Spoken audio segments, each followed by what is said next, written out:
भैया बहनों, हमने पहली बात कि भारत में राष्ट्रवाद का उदय और भारतीय राष्ट्रवाद निवेशवाद विरोधी आंदोलनों की उपज।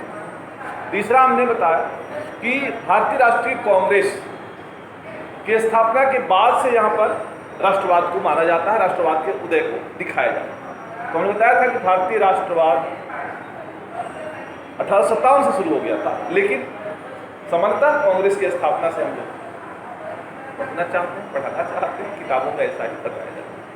खैर, तो भारतीय राष्ट्रीय कांग्रेस की स्थापना 1885 ईस्वी में एक अंग्रेज रिटायर्ड अफसर A.O.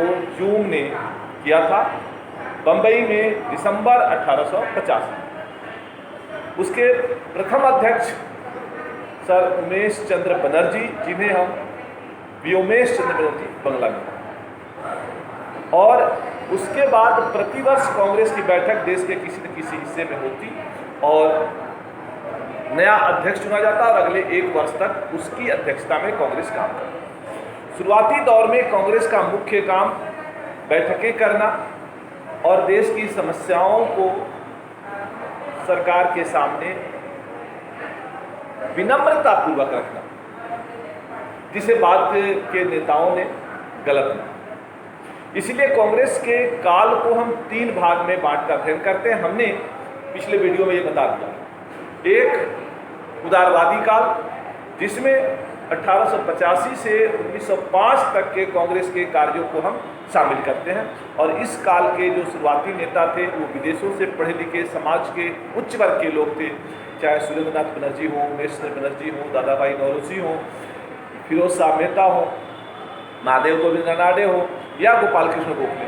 ये उदारवादी नेता थे और इन्हें अंग्रेजों की निष्ठा में विश्वास था, इसलिए अंग्रेजों के खिलाफ ये आक्रामक नहीं होते थे। इनका मानना था कि अगर हम अपनी बात अंग्रेजों तक सही ढंग से पहुंचा देंगे तो यह सरकार हमारे लिए अच्छा काम करेगी। दूसरा काल उग्रवादी काल होता है, जो 1906 से 1916-17 तक चलता है। ये ऐसे समय में जब कांग्रेस में भारतीय मध्यम वर्ग के युवा कांग्रेस के नेतृत्व में आगे आते हैं, समाज में उनकी पहचान बढ़ती है, और इस काल के 3 महत्वपूर्ण नेता लाल पाल यानी लाला लाजपत राय, बाल गंगाधर तिलक और बिपिन चंद्र पाल माने जाते हैं। और इनके नेतृत्व में भारतीय राष्ट्रीय आंदोलन आगे बढ़ता है। जनमानस को ज़्यादा ये जोड़ते हैं आंदोलन से, और ये मानते हैं कि अब पुरानी नीति जो थी वो भिक्षावृत्ति की थी, हमें अंग्रेजों से भीख नहीं मांगना है, हमें लड़ करके अपने अधिकार को प्राप्त करना है। इसीलिए बाल गंगाधर तिलक ने कहा भी था कि स्वतंत्रता हमारा जन्मसिद्ध अधिकार है और मैं इसे लेकर। लेकिन 1915 में भारतीय राजनीति में महात्मा गांधी का आगमन होता है, सब जानते हैं, और महात्मा गांधी का जन्म 2 अक्टूबर 1869 को पोरबंदर में, जो गुजरात के काठियावाड़ जिले में था, वहाँ होता है। वो हायर एजुकेशन के लिए इंग्लैंड जाते हैं। इंग्लैंड से वापस आने के बाद एक ऑयल कंपनी का मुकदमा लड़ने वो दक्षिण अफ्रीका जाते हैं। उस कंपनी का नाम था Abdullah and Abdullah. As a barrister, as a assistant lawyer वो मुकदमा लड़ने अफ्रीका, उसके पैरवी में कुछ प्रॉब्लम था, कंपनी को वहाँ जाते हैं। लेकिन उनके साथ जो घटना घटती है हम सब जानते हैं कि किस तरह वो प्रथम श्रेणी के डब्बे में टिकट कटा कर बैठते हैं, लेकिन अफ्रीका में रंग भेद नीति के कारण ने प्रथम श्रेणी के डिब्बे से बलपूर्वक नीचे उतार दिया जाता है, जिसका विरोध करने के लिए वो सत्याग्रह का सहारा लेते हैं, और धीरे धीरे ट्रांसवाल और अन्य कई जगहों पर वो अपने सत्याग्रह आंदोलन के द्वारा अफ्रीकी गोरी सरकार की नीतियों के खिलाफ जनता को जागरूक करते हैं और अफ्रीका में सफल हैं। 1915 में गांधी स्थायी रूप से भारत वापस आ जाते हैं, पर गोपाल कृष्ण गोखले की सलाह पर वो भारत भ्रमण का कार्यक्रम करते हैं कि पहले भारत को जाने, उसके बाद भारतीय राजनीति में प्रवेश करें। इसी क्रम में गांधी को 3 सत्याग्रह करने का अवसर मिलता है, जिसे हम गांधी के प्रारंभिक सत्याग्रह की बात करते हैं, यानी चंपारण सत्याग्रह, जिसे आपकी किताब में 1916 दिया गया है, जो नील की खेती करने वाले किसानों की समस्या के लिए था। दूसरा खेड़ा सत्याग्रह, जो किसानों की समस्या के लिए था कि उस साल फसल बर्बाद हो गई थी लेकिन सरकार टैक्स वसूलने पर आमदा थी। और तीसरा अहमदाबाद सत्याग्रह जो 1918 में हुआ, ये अहमदाबाद सूती मील के मजदूरों के लिए था जिनके साथ उनके मालिक बुरा व्यवहार करते। ये तीनों आंदोलन गांधी के नेतृत्व में किए गए और तीनों आंदोलनों में गांधी को सफलता मिली। पर यह भी सत्य है कि ये तीनों आंदोलन स्थानीय मुद्दों को लेकर किए गए। ठीक है, इसके बीच में प्रथम विश्व युद्ध एक बड़ी घटना भारतीय राजनीति में घटती है, पूरे विश्व में घटती है। उसका असर भारत पर भी पड़ता है क्योंकि इंग्लैंड ने भारत को भी विश्व युद्ध में शामिल कर लिया और इसके कारण भारतीयों को कई परेशानियों का सामना करना पड़ता है। इसकी चर्चा हमने पिछले वीडियो में दी कि सबसे पहली बात की वस्तुओं की कीमतें बढ़ जाती हैं, महंगाई बढ़ती है। दूसरी, वस्तुओं की आपूर्ति घट जाती है, यानी सामान्य वस्तुएं भी आम आदमी को नहीं मिल पाती क्योंकि अधिकांश वस्तुएं युद्ध क्षेत्र में आपूर्ति कर दी जाती है।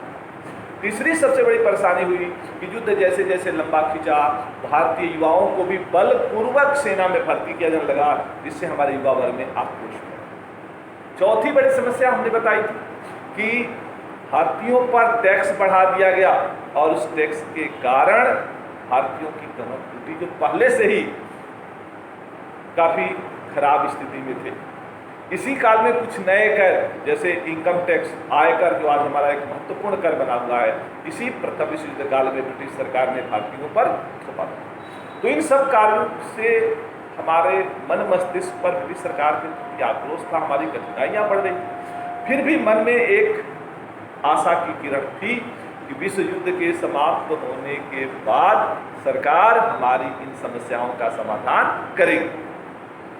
लेकिन दुर्भाग्य से प्रकृति भी हमारे साथ नहीं थी और विश्व युद्ध के समाप्त होते होते देश में अकाल, दुर्भिक्ष और महामारियों का दौर चला, जिसमें बड़ी संख्या में जान माल का नुकसान हुआ।